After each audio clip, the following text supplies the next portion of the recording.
All that is, was, and will be. I keep the mansion.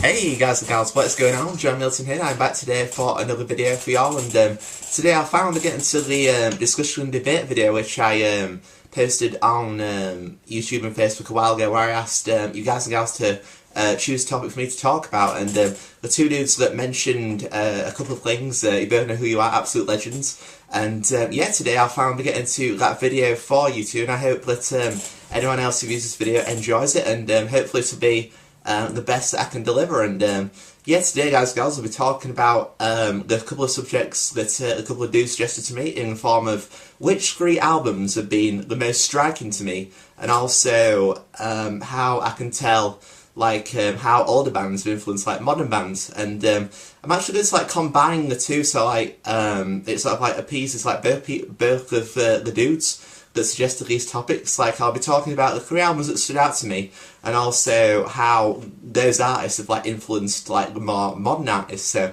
you sort of get your fill of both sides, I guess. And yeah, it's something I've been looking forward to doing, because it's good to as I mentioned in that previous channel update, guys, it'd be good for me to open the doors to you guys in order to pick something for me to talk about, so we can see this channel grow together.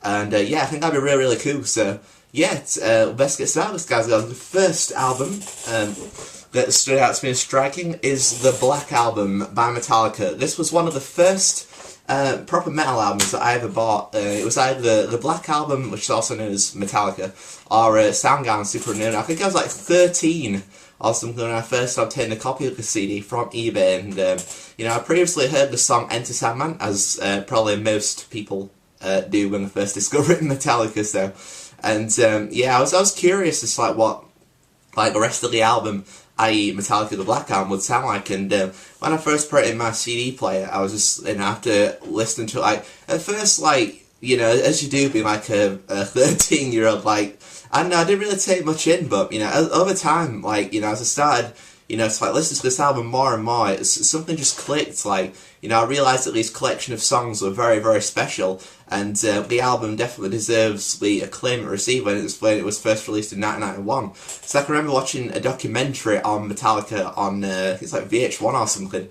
and yeah, literally fans queuing outside the record stores on at midnight to obtain a copy of the album, cassette tapes, and proper retro. So. But yeah, the Black Album, wow, it's just an absolutely amazing collection of tracks. Some people say, oh, Metallica sold out with the Black Album, all commercial and mainstream. Yeah, but I feel it didn't really impact them, because there's still an absolutely killer sound on this album.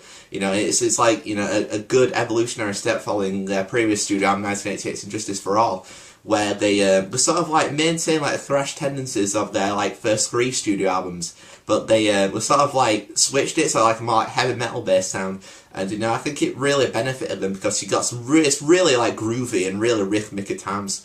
It's just a really nice, very heavy sort of sound, which is explored on this particular release. And yeah, it's linking which modern bands Metallica have influenced. I mean, there's absolutely loads. I mean, most metal bands after the 1990s have probably been influenced by Metallica. So you got bands such as Korn, for instance. I know they're more new metal, but they do get some of their sound elements from Metallica. You get bands like Megadeth, because obviously Dave Mustaine was originally in Megadeth. Sorry, Dave Mustaine was originally in Metallica before he formed Megadeth, because he got boosted out of Metallica with being an alcoholic idiot. Metallica at that time was known as Alcoholica, and when I eventually get to the band bio of Metallica for you guys, gals, I'll talk about all about Alcoholica and the impact Dave Mustaine had on proceedings. But yeah, obviously with Dave Mustaine being a previous member of Metallica, there's obviously there's going to be some influence in Megadeth, from that. And Megadeth's more a primary thrash band. They're really good there at what they do. It's this thrash I can enjoy. I mean, I do love 80s thrash. I mean, Kill 'Em All, Rag Master of Puppets from Metallica. For instance, also bands like Testament, Exodus, etc. Sorry, because Kirk Hammett was originally in Exodus before I joined Metallica, replacing Dave Mustaine. And yeah, after Megadeth, guys, I've got bands such as Slipknot, because, you know, like, Corey Taylor is a huge fan of Metallica. You know, Slipknot are more like a really, you know, sort of like aggressive, sort of like fake Forks, you know, however you pronounce that word, death metal band, but, you know, Corey Taylor's a big fan of Metallica, so, you know, Metallica influenced Slipknot in some ways, so, you know, you also got bands like Sepultura, which are, again, like, a really heavier band. You know, it's, obviously, like, as I said, like, most metal bands in the 1990s would have been influenced by Metallica due to the fact that Metallica had such a big impact on the metal scene with the release of the, well, would you know it? The Black Album. And, yeah, we've got bands, you know, obviously Avenged Sevenfold, you know, they're influenced by Metallica. I mean, their latest album, Hail to the King, you know, it's very Metallica based, so, you know, M Shadows, like, wherever, yeah, basically, like, he said he was, like, looking to, like, utilise the metal bands from the past on their album, and, yeah, that's, that's, like, links Avenged Sevenfold into Metallica. We've also got bands like Bullet for My Valentine, too. Oh, God. You know, it's, again, they're influenced by Metallica, and I can actually throw some opinion in here, like, I am not a fan of Avenged Sevenfold or Bullet for My Valentine. I was when I was, like, 14 and 15, but, you know, I'm just not really a fan anymore, like, you know, if any of you guys and gals out there are fans, then that's really, really cool, but, you know, I'm just not bothered for them. You know, I feel like the current metal scene's a bit, I don't like, it's infiltrated by too many scene bands that are just, like, destroying it, you know. I've said this before, so that's just my opinion. You know, I'm a proper, like, classic sort of, like, metal rock guy, you know. You know, the classic stuff really hits home with me more than the modern stuff, so. And then, guys and gals, we can get on to the second of the albums that have stood out to me being the most striking, in the form of one of my most favourite bands to ever, that being STP, or Stone Temple Pilots, with their debut studio album called Core, which was released in 1992. Now, I rather recently picked up a copy of this album, but I've been a fan of Stone Temple Pilots ever since I heard Plush on Grand Theft Auto San Andreas, you know.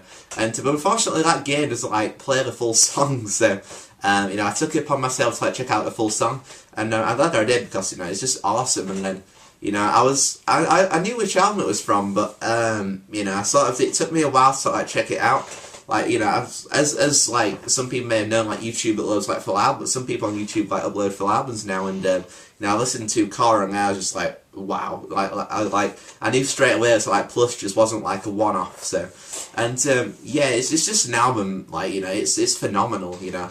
I will be discussing more Stone Temple Pilots in more detail on this channel for you guys, which is something I'm really looking forward to doing, because, you know, these guys deserve it. Like, you know, Dean DeLeo, as I've got on my Facebook cover, like, photo, is my guitar inspiration. He's influenced by, like, guitarists such like Jimmy Page. Well, would you know it? I posted a Led Zeppelin song on Facebook last night. See the parallels. And, yeah, Stone Temple Pilots were sort of like, they were a bit criticised by critics, because just like they said, oh, they're just another Pearl Jam or Alice in Chains. You can definitely tell the Alice in Chains influence on the Core, you know.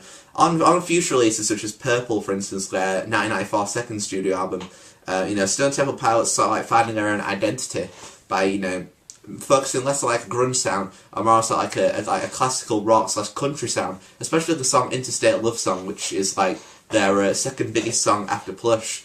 So, yeah, in terms of the bands that Stone Temple Pilots have influenced, you know, you could say like bands like Audio Slave, for instance, because Audio Slave, you know, it comprises of Chris Cornell, who was the lead singer of Soundgarden, and also the remaining members of Rage Against the Machine, minus Zach De La Rocha. And, yeah, Audio Slave is just one of those bands like sort of linking with like the sort of like a grunge sound. But, you know, at the time of their like inception, which was around 2002, they released their debut studio album, which was eponymously titled Audio Slave. You know, it's, you know, Audio Slave was one of the first like bands to categorize like post-grunge, sort of like bands like exploring the typical sounds of the grunge era. You know, in an era that's like gone by. Like, you know, there are many different. I was hatching an idea for like a future series I could do on this channel, guys, where like look at like different genres of rock and metal and explain like their like rise and fall. And yeah, like grunge, you know, a lot of people say grunge or alternative rock was killed off with the death of Kurt Cobain in 1994. But, you know, they're also like in that same year, Super Unknown by Soundgarden was released, and you know, you had Down on the Upside by Soundgarden in 1996, but you can sort of tell it was definitely around the 94 era, like, grunge sort of, like, faded away. So, like, from 1990, you had Alice in Chains' Facelift, you had up to 1994, you know, that's sort of like the main height of, like, a grunge era, and that's where, like, most bands, like, you know, really shone and, like, expanded, you know, the Seattle, you know, music into the mainstream. And yeah, in terms of the third album, guys and gals, it's actually an album I reviewed previously for y'all, and it's the album Alice in Chains Facelift. Yeah, when I was doing my review, you know, it was like I wasn't in the best frame of mind because, as you remember, like I sort of like had to like shoot my review twice because like my camera went off and I was like, you know, it was like late at night, I was like tired, I was like stressed, and I didn't like give this album like the credit it deserves because I've like listened to it in full. This is again another example of like Core, where it's like, except I've owned like Facelift for quite a while, so you know, but it's again like Core, like an album that I've only like recently like listened to like from start to finish and looked at it more in depth, and yeah, I'm glad that I did because it's just awesome, you know. A lot of people say like Dirt is Alice in Chains' best studio album, their second one, but you know, Facelift is more like a straight up heavy metal style, and that's something that I really relate to. But at the end of the day, it sort of like depends like which sounds like appeal to you. Like just like the sound on Facelift's like phenomenal as it is on Core and the Black album. So yeah, in terms of the bands that Alice in Chains have influenced, for instance, you know, the big one is Godsmack, because there's a song on an Alice in Chains' Dirt album called Godsmack, and that's where Godsmack got their name from. And Godsmack are also like influenced by Metallica as well, because the vocal style. I think I mentioned that in the previous video as well, and yeah, like Godsmack, you know, Godsmack are pretty cool actually. Yeah, they do have like a couple of great songs, and you know, obviously there'll never be another Metallica or Alice in Chains because, you know, those bands are very unique, and it's been ridiculously difficult for the bands of today to try and even come close to emulating their remarkable achievement, shall we say. And yeah, with Alice in Chains, like, you know, and Godsmack, you know, the two go like hand in hand. You know, like I guess could include like the sort of like bands like these three bands, sort of like you know, sort of like the sound. You know, sort of like give us a bit more depth. Like, you know, with Metallica, we're sort of like a new wave of British heavy metal. You know, bands like Iron Maiden, you know, Judas Priest. You know, like Lars Ulrich was a huge fan of the new wave of British heavy metal. You know, but sort of like a story. Like I don't think like metal was like really particularly prominent in his home like country of Denmark when he moved to the States. So yeah, you can definitely tell the new wave of British heavy metal with Metallica, and you know, obviously they've expanded that. You know, to even greater heights, and you know, the new bands of today, as I mentioned, have obviously been influenced by that. And with Stone Temple Pilots, it's like going for like a typical grunge sound, as aforementioned, with like bands like Alice in Chains, you know, and Pearl Jam. Like even at the time of Core, like Scott Weiland, they looked a lot like Lane Staley did. You know, like. Except Lane Staley like blonde hair at the time, whereas Scott Weiland had like red hair, really cool. I know Lane Staley like dyed his hair pink like later on when they did Alice in Chains at that MTV Unplugged show. But yeah, that's probably where I get my like instinct for like, you know, coloured hair, because, you know, it sort of fits in like the alternative style I really relate to. So yeah, and I guess Alice in Chains guys are sort of like basically like a similar like vein to STP. You know, as aforementioned, like I'm a huge fan of like the 90s alternative rock / grunge scene, and yeah, that's probably like two of my three like most standout albums that stood out to me. You know, consist of music from that particular genre, and yeah, Alice in Chains, like, well, I watched some like guitar lessons with Jerry Cantrell on YouTube, and it basically said like his guitar work was sort of like influenced by like Angus and Malcolm Young from AC/DC, which I think is very cool. You know, and it's a true statement as well, because it said like, you know, as if you're like a musician, you like play guitar, you sort of like find your own style, eventually after like emulating your hero. So yeah, that's definitely something I can relate to. Yeah, so I think that's just about it, guys. The guys have covered three albums that stood out to me. Those artists that like, you know, which more modern artists have been influenced by these bands, and also sort of like the sound which the bands from the albums that I've reviewed sort of like taken on.